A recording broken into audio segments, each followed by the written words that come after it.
Greetings and welcome to episode 6 of The Yellowed Pages, a channel dedicated to old books and ephemera.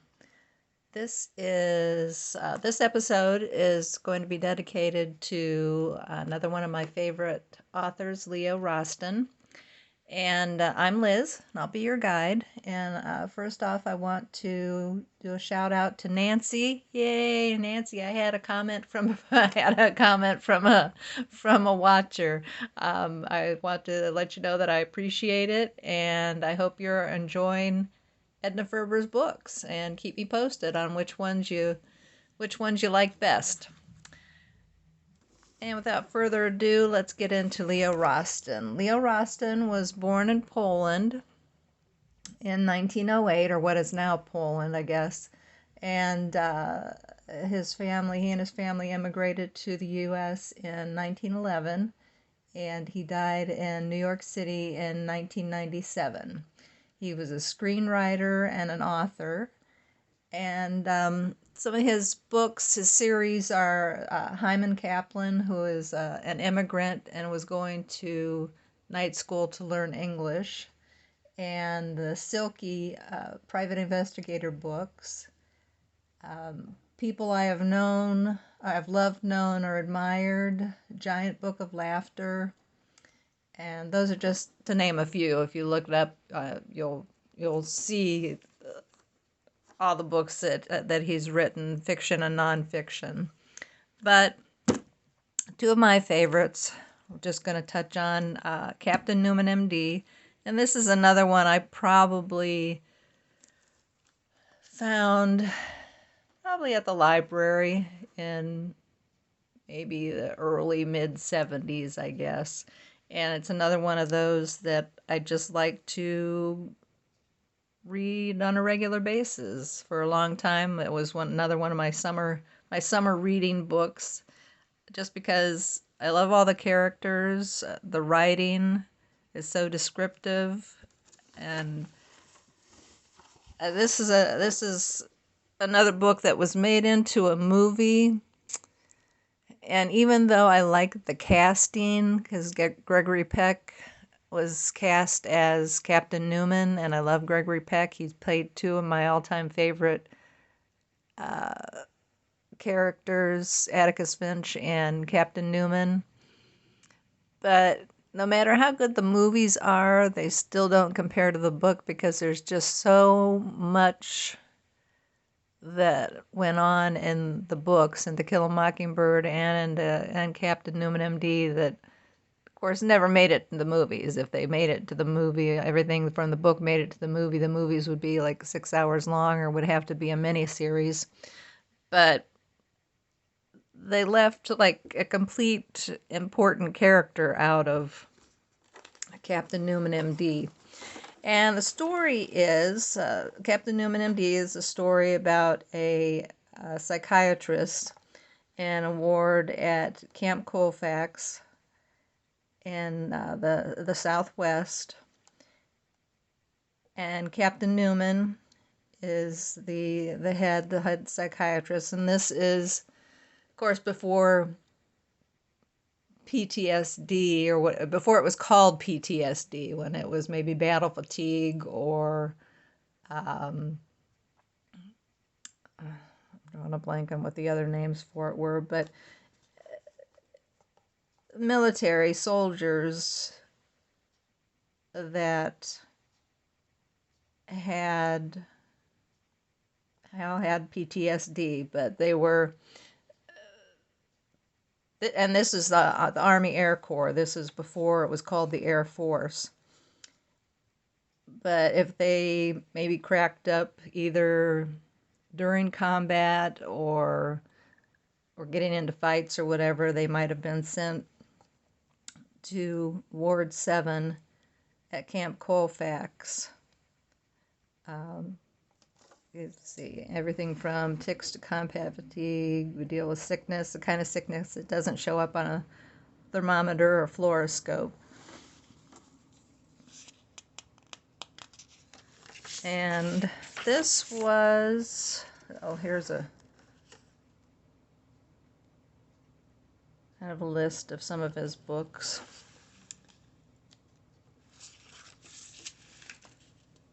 Let's see, copyright 1956, 58, and 61. Dedicated to Zimi.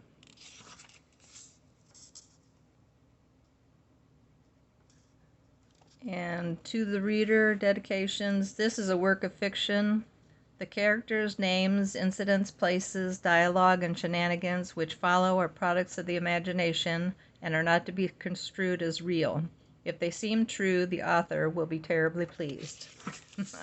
I always kind of like that.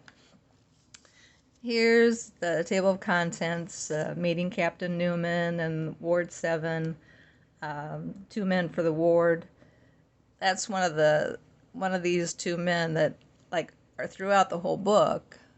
One of them wasn't even in the movie. And others in the cast in the movie, let's see, Gregory Peck, Tony Curtis, Angie Dickinson, Jane Withers.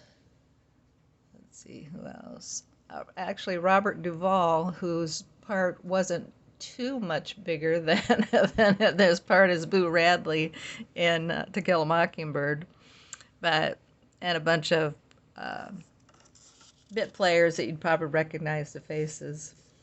The Incredible Leibowitz. This is Jake Leibowitz. That's who Tony Curtis played. This is just, it's kind of like a family reunion where, you know, maybe don't see these people but once a year, but you think about them. You think about them throughout the year, and you know, think about the quotes from the book. And I mean, it's one of those, you laugh, you cry, it becomes a part of you. At least it did for me. I'm sure there are people out there that hate it, but it really does, I mean, touch on like areas, and I didn't even catch this when I was reading it when I was younger, but it makes reference to CBI, which is China, Burma, India, which is the theater of war that my dad was in, and it talks about Burma and so other areas.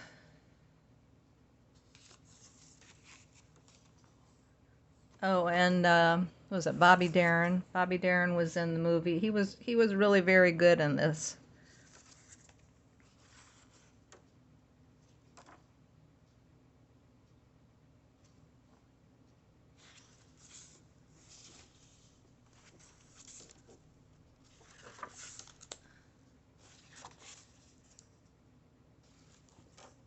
And I really I don't know what else to say about it. It's just one of those books that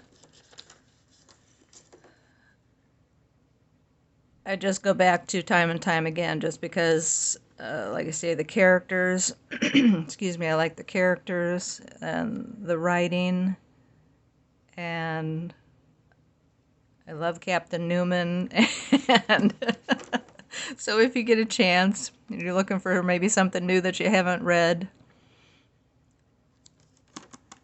I suggest Captain Newman, MD by Leo Rosten. And for a nonfiction by Leo Rosten, here is The Joys of Yiddish. And of course, Leo Rosten is Jewish. Here's another list of some of his books.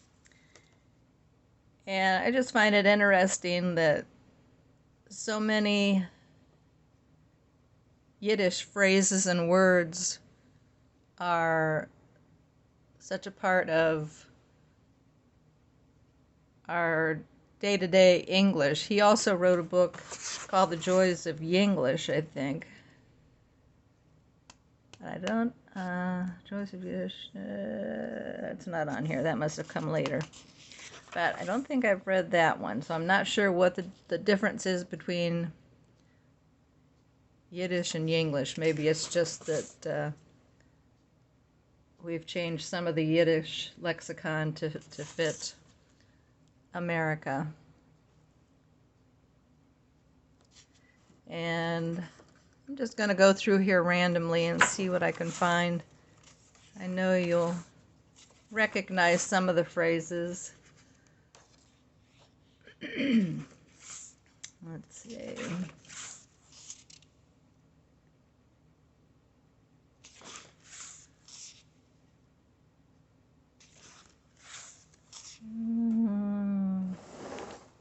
There we go. Here's a all right, Nick. All right, Nicka. All right, Nitcha. From the English, all right, with the incomparable Nick added. Pure Yinglish. Okay, there we go. There's some Yinglish. One who has succeeded, i.e. done all right, and shows by boasting, ostentation, crude manners, nouveau riche with trimmings. As is true of many Yiddishisms, the pungent suffix nick is enlisted in the service of scorn.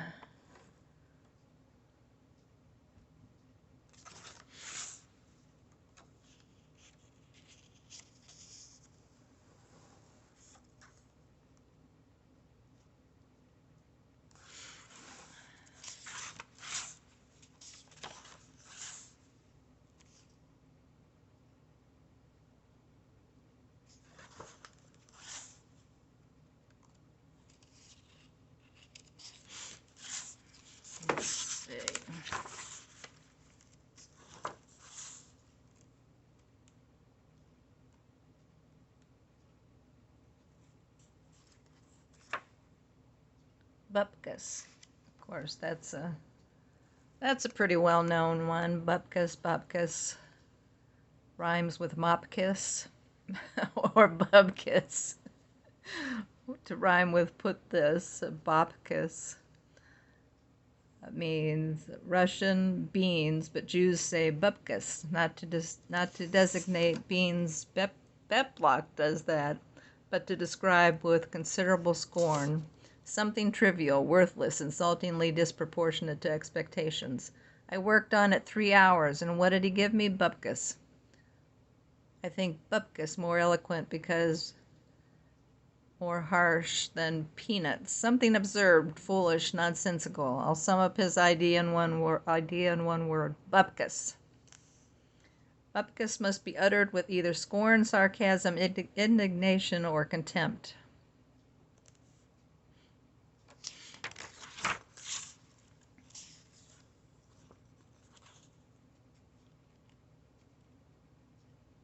Here's Kabbalah. That's kind of common right now. That's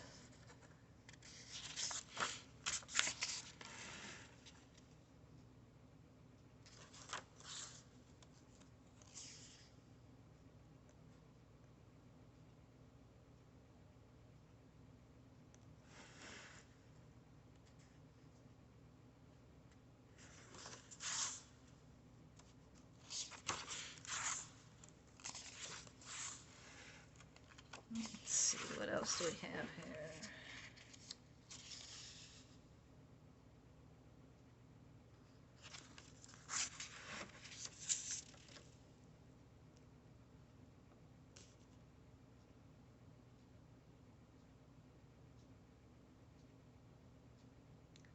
There's tchotchke. I don't know if that's pronounced tchotchke to rhyme with botchthi, and tchotchkela to rhyme with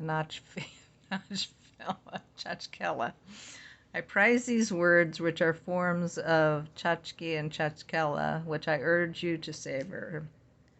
Oh, we have to look for it under the T's, so we'll try and remember to get there.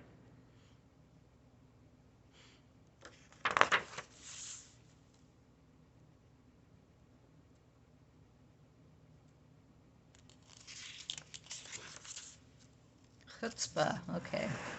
There's one we're all familiar with.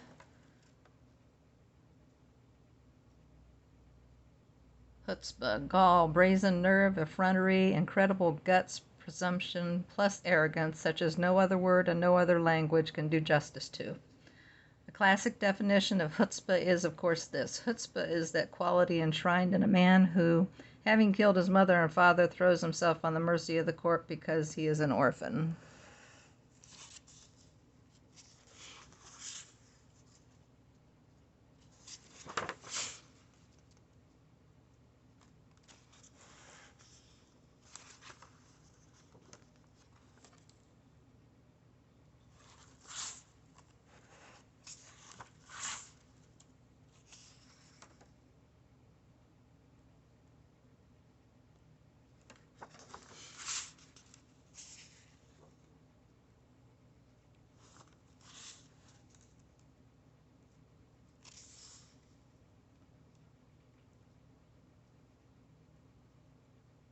Hoo-ha! An immensely impressive Yiddishism for the expression of admiration. His new house?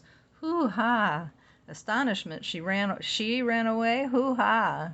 Envy. Did he marry a pretty girl? Hoo-ha!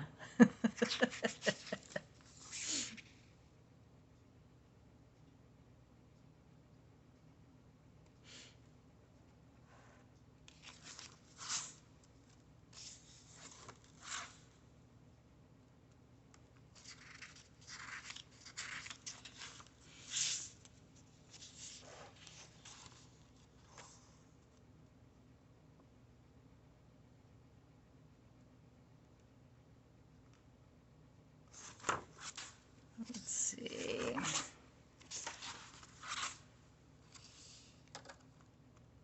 Mikveh. Hebrew, it's a pool of water, the bath prescribed by ritual which a Jewish bride took before her wedding and which religious Jewish women took at the end of their period after bearing a child. Under rabbinical law, husband and wife were not permitted to come into close physical contact, much less cohabit, throughout the time of her menstruation for, well, maybe this wasn't a good one to pick. I thought it meant something else. Okay, we'll move on. Let's see.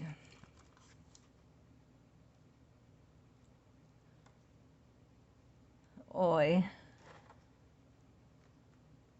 Oi is not a word, it is a vocabulary. It is uttered in as many ways as the utterer's histrionic ability permits. It is a lament, a protest, a howled or moaned. Oi is the most expression and ubiquitous exclamation in Yiddish.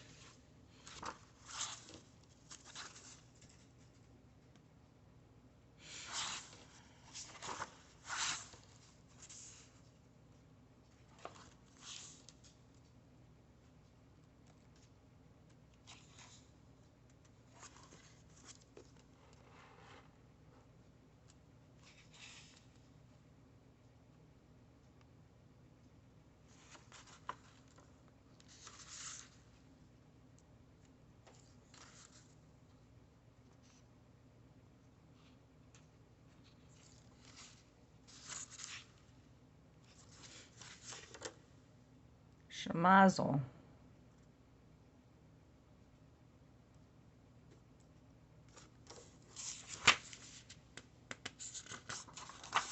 Shamil has to be in here somewhere. Anybody who ever watched Laverne and Shirley knows Shamil Shemazel. Pronounced Shemazel to rhyme with din nozzle. These words are not Yiddish and not English, but slang used by our cousins in England and Ireland. Oh. I include them because they are often spelled and pronounced like the Yiddish Schlemazel, to which they bear not the slightest resemblance. A shemazel is an uproar, a fight, a confusion, a rhubarb. The umpire's decision set off a terrific shemazel.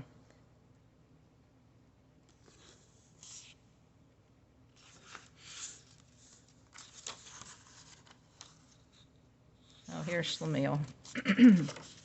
Excuse me, pronounced Shlemiel to rhyme with reveal. Shlemiel is often spelled Shlemiel or even Shlemiel, but I sternly oppose such complications. In Hebrew and Yiddish, the single word shin represents the sh sound, and in English, to begin a word with sh is to call for sk sound. A schlemiel is a foolish person, a simpleton. He has the brains of a schlemiel. Schlemiel. Schlepper. That's a good one. Pronounce schlep to rhyme with hep. And schlepper to rhyme with pepper. To drag or pull or lag behind. Don't schlep all those packages. Let the store deliver them. I like schlep. Schlep's a good word. Schlock. Shoddy, cheaply made article. Schmaltz.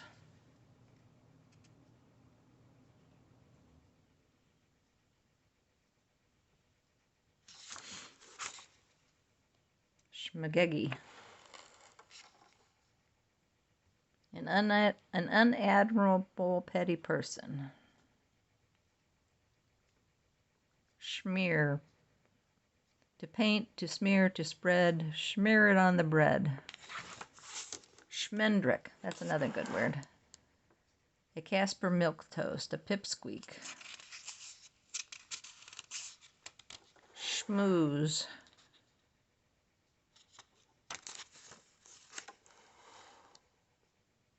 Schmuck.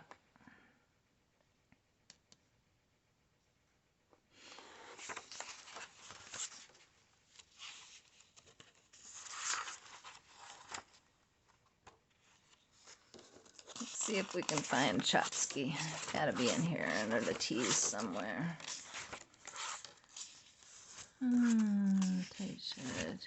T-Z. Excuse me.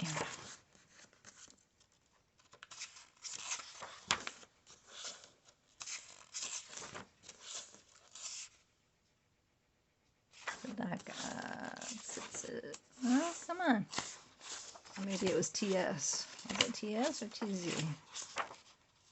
TZ.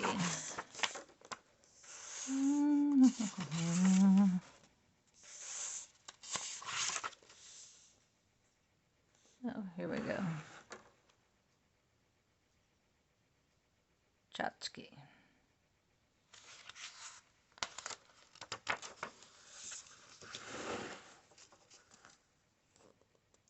Chotsky.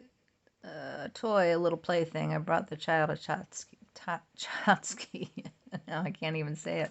And an inexpensive, unimportant thing, a gewgaw. Basically a dust collector is what we call it in our family.